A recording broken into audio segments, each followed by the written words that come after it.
So I missed the call this morning because the clocks went forward, meaning that I didn't do a video this morning when I first woke up. How awful of me, I'm sorry. Just post-game one, gonna go outside and talk to Pasha. Right, we're outside, it's much nicer weather than it was yesterday. We're with Pasha, game 5 of the weekend for the main event. Yeah. Day 3. Pasha, Hi. Most people know you from Hits and Crits. Yeah, hopefully. Hopefully. Hopefully. How are you enjoying the event? It's a very nice event, very nice atmosphere, very competitive, especially for myself. The game right now was amazing. For my opponent. Yeah, it was pretty good for me, not gonna lie. I did everything I could, but as expected, I lost. But still, maybe if the dice or the cards would have been a little bit more in my favor, I could have actually won it. Yeah. But the God of Dice took again. Yeah, two sworn knight charges, or 2 sworn knight attacks that did very little to... I mean, he failed to kill a wolf on a charge, and he did, like, what, 3 or 4 wounds to a unit of raiders or something? It was 3 wounds. 3 wounds. 3 wounds, The 4 were from a panic test. Yeah. Earlier. So, you know, and he played Lightbringer for double panic on that attack. It's a dice game. Yeah. It happens. And well card played. game. And card game, yeah. No Knights of the Hollow Hill, which makes the game a lot easier because that card is very good. Yeah. If I had drawn Knights of the Hollow Hill, I could have cancelled his mans and could have shot all the swords into his Mag the Mighty to actually kill it. But Yeah, no, really good game. So, we were in day 2, right? We're in the Invitational. What's been your highlight so far of the event? my personal highlight was beating Cypher. Yes! It's always good. It's always really nice to beat a good player. It was a very nice game. A very nice person. Yeah, he is. Still borrowed me his cutthroats. No, that's great. And hopefully I'll get at least 2 more wins. 2 more wins. Yeah, that will go 4 and 3. 4 and 3, perfectly for Respectable such, score. Yeah, for my personal rating and this event, more than enough. Even if it's 3-4, I still got 4 wins from 2 wins from the team event. So 4-5 to still. Yeah, I mean it's a good weekend. It's a good weekend. Brilliant. Well, thank you very much. Yeah. Obviously, thank you best of luck. Yeah. You know. You too. And I'll see you later on. Yeah. All right. Cheers, guys. Ciao. So just started round 6, and you'll notice there are 2 cards on the deck already, and nothing has moved. 2 End of Swords in the opening hand. Okay. Turn 2. 2 End of Swords out. So that's the end of round 2 today. So that's the end of round 6 of the event. I played against Ifmarog. Ifmarog from Finland. You would have just seen a little snapshot of the very first moment of the game with double Endless Horde, which is not great. No counterplots for him. Yeah. Not during the whole game. No, not at all. Yeah, but So fun game. yeah, It doesn't. I don't know. Was it so close? But yeah. yeah. I think it was. Yeah. I think it was. Yeah. So there was really interactions, double cutting ploy Yeah. at the start of the game to reposition Tyrion, get some shots onto Mag. I won the terrain roll, so first thing about Mag, Varamir, if you win the terrain roll, you put Forest in the middle, and Tyrion has a sad day. Yeah. So I have to react on that one. So Yeah. Double cutting ploy, Tyrion gets there, you end up not spending a vulnerable for 1 fail, for 1 succeeded armor save, and I end up surviving on 1 health, yes. which would have killed me if I failed. Yeah. And then I heal up Mag, and after that I just clobber. Okay. I get another 5-up charge from Mag into Bronn. Yeah. And that's just And sadness. then in the lastly, I fell at that trap. Oh, the trap, the Bonded Guardians trap. Yes. Yeah. Charging the wolf and the Shadow Cat in. Yeah. You attack either, the other attacks you back. Yeah. And it killed the crossbowman. Okay. Yeah. Learning. It's alright. You're winning or you're learning. Yeah, exactly. Exactly. You learn every game. How have you enjoyed the event so far? Yes. Yeah? Yes. Really much. Yeah. In for just waiting for the last game. Yeah. And probably try to get it in the 4 wins. 4-3. Yeah. Yeah, positive. Good weekend. Yes. Did you play many of the team games as well? No. Oh, right, okay. I just arrived on Friday after on the last game was started. Right. So, Still, 4-3 is good? yes. Have you enjoyed the weekend? Yeah. Good. Really much. That's fantastic. Favourite moment? What's been your favourite moment? Any moments in a game where you've gone, yeah! All of my wins are really, I was wiped out the whole time. Yeah. Enemies, so I probably it was the first game against a great German player from US. It was really, really tight to the end, but I lost 2 points. So the close ones are the best. Yeah, they are. Yeah, but I'm just learning. Yeah, no, fantastic. Well, thank you very much for your time, mate. Thank you. And best of luck in your last one. It was a dream. I hope you win. All right. So should we go? We'll go. Right. So this is a behind the scenes, right? This is Chris again. In his lovely top, by the way, top and hat matching. It's really nice. So this is the stream setup room. This is like after game 2, we're about to have lunch, but Mikkel's just spanked Sam on this table. This is Tice again. Give us a wave, Tice. Hi. Welcome. Rotterdam White Stars. White Stars? White Scars. White Scars. God, I can't speak. So yeah, this is all the cool stuff. I'm about to sit down with Chris and we're going to do some recording stuff. So guys, I'll catch you up in a bit. But yeah, that's what we've got going on. All right, so that's round 7 done. Played against Night's Watch, played by Gabo from Germany, from Deutsburg Dwarves. We're Drunken Dwarfs Duisburg. Yeah, I'm not actually from Duisburg, but that's where my club is. Yeah. Cool. This is Gabo. Hi guys.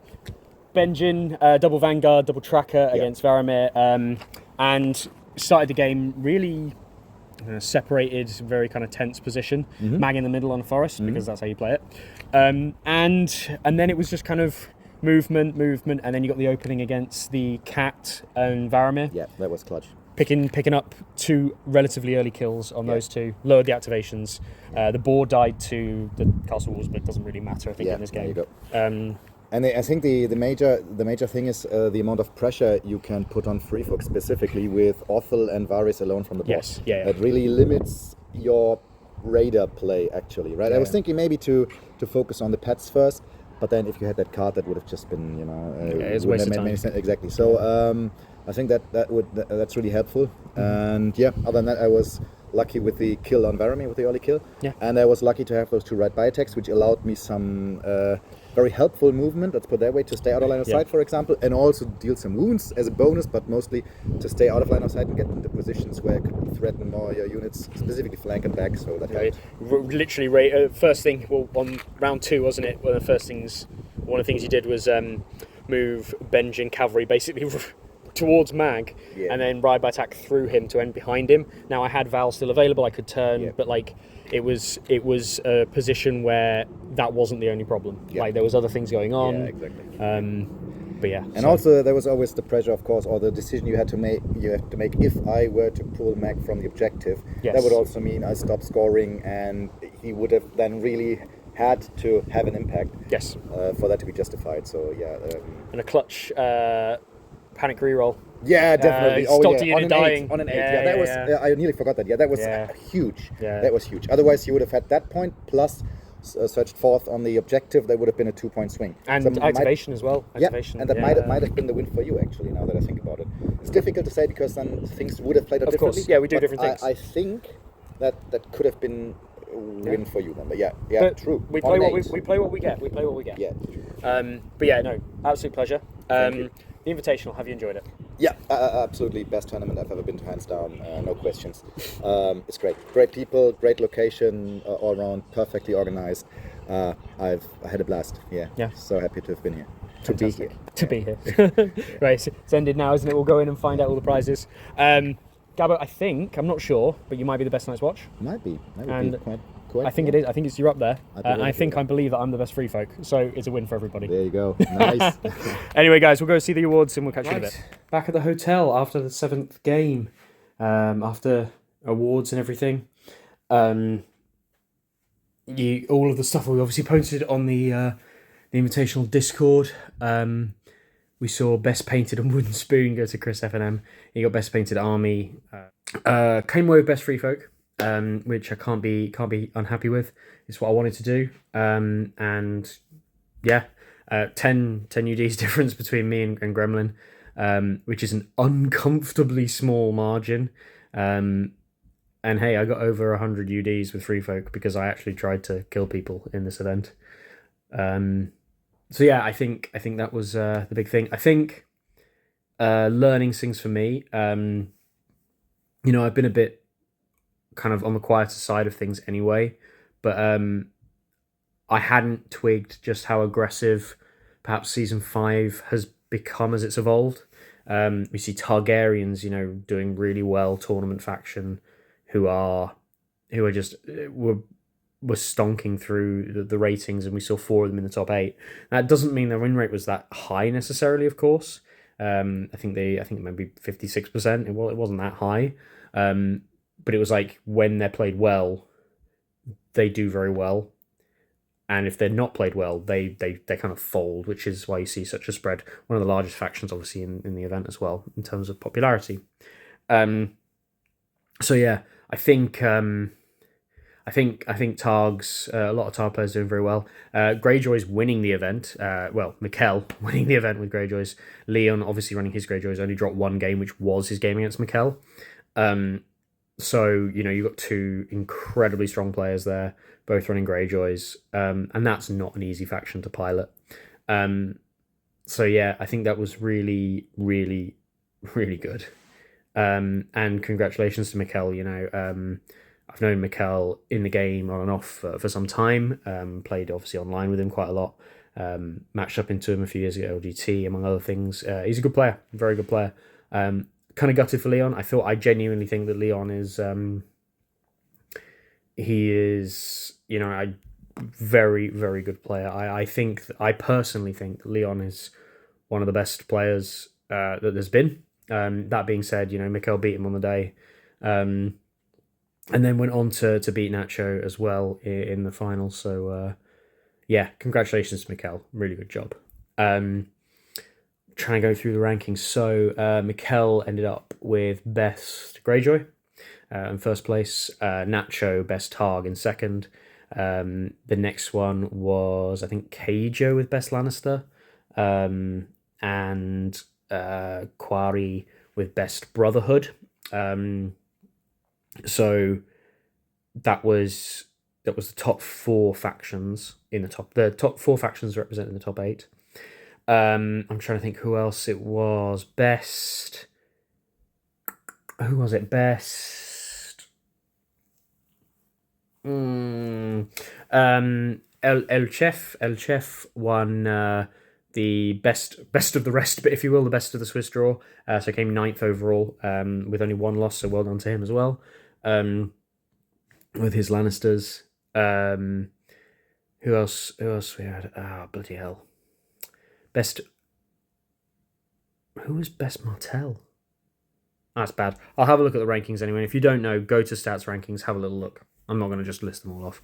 But yeah, 4-way tie for most kind of best sporting, with it coming down to who was higher seeded or higher ranked at the end of the event, and that was Gamma.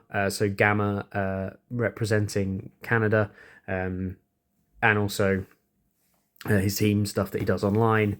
Gamma came away with best most sporting and a lovely mat as well from the Hits and Crits guys, as well as one of the Gladius. It's best painted. Yeah, there's the 3 Gladius and the various other things. I'm trying to think who else. I think that the best in factions again. I can't remember all, guys. I've genuinely forgotten. So yeah, I think the cards were a good idea. I think they worked. I think people enjoyed them, at least for that day 1. And people had something to take away with them as well, which was so it was worth doing. And I'm glad I did. Thanks again to Carlo for obviously access or to be able to use the scrapers and stuff on the site so that we could get that data. I think thanks to Chris for helping out as well at the event. Providing that support. Doug again for everything that he'd done, getting a Gladius for Carlo, something that he's never won himself, and he thinks is really neat, but he's never been able to win it. So he's now got that for himself, among some other things. And of course, biggest thanks to Carlo for running the event. putting the event on and doing everything that he has done over the years. He's quite literally the guy who got me into the game at our club, and we've had our falling outs definitely. But he cares about the community, he cares about the people, and that's what he's always wanted to do. And absolute kudos to Carlo for everything. It was a fantastic event, and I really, to be honest, I can't fault it. It was a perfect weekend. It was a perfect weekend. And yeah, I had a bit of a tear in my eye as well, talking to some of the guys. Ilya, Sebastian, these people I've known for a long time, and just speaking to them at the end of the event, they're saying for me, it means so much to be able to meet these people, and it's not just names to faces, because I've seen their faces, I know the names, but like actually being able to spend time with one another, is just so important, which we just don't always get. So yeah, enjoy it while we've got it, right? First time I met Chris and Aaron one, and he's doing a fantastic job, and everything he does with Hits and Crits is so important, and it's just such a big thing for the community. So do watch out for that and the various things that he's going to be doing. And on that note, Hits and Crits is effectively now the public facing element for stats, and that's how it's going to work in terms of like all the patron and the coffee campaigns and stuff. So anything that goes into there is going through to stats for them to be able to allow Rossi the time and some of the other people who might to get the right tools in place to make the site what it wants to be. And Carlo will still be around, but he won't be a public facing person. He won't be dealing with anything publicly. He's stepping back from all of that. Carlo is just generally quite a private person anyway. And yeah, he's stepping away from a lot of that side of it. So yeah, it will be great. It's a great passing of the torch, if you will, from the front end and the front kind of visibility of the site to Rossi and Hits and Crits. So do check out the Patreon campaigns. Do check out the coffee campaigns. Get some stuff in there and really support the team, support the guys. Yeah, that's me signing off. I'm going to grab a shower and meet the guys out for dinner. I'm not going to do any videos later on tonight. And yeah, it's been a great weekend. Met some fantastic people. And, we love this game. It's great. And the community are amazing. Yeah. Thanks a lot for being here, guys. This has been Invitational day 3.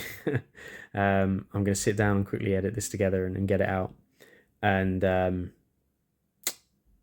yeah, I'll see you next time.